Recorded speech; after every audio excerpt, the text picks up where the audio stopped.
Another busy week, the first week back from the mid-session recess. Yes, my Senate Bill 1207 was heard in the Senate chamber this week. We had some good conversation on that. Senate Bill 1207 would include an incentive for employers to hire veterans, those with disabilities, and others outlined in the Federal Work Opportunity Tax Credit. I also included my Senate Bill 725 in that Senate substitute to eliminate personal property taxes in the state of Missouri.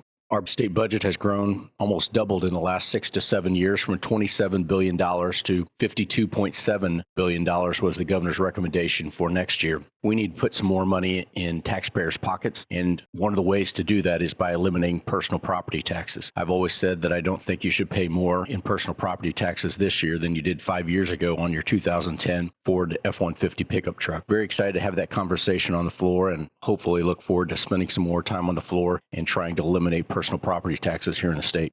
Another measure that features the phrase regulatory sandbox. I think you had the original version of that a few years ago, if not in the House, I know here in the Senate. Yes, Senate Bill 894 and then my Senate Bill 825 were combined together to form the regulatory sandbox bill. This bill would establish an Office of Entrepreneurship within the Department of Economic Development to help assist small business owners here in the state. With the regulatory sandbox, what it does, it looks for cumbersome, burdensome regulations and red tape in the state statute and tries to eliminate those so our businesses can focus on marketing and selling their product and not on new government paperwork. So very excited that it will be third read this week and sent over to the House.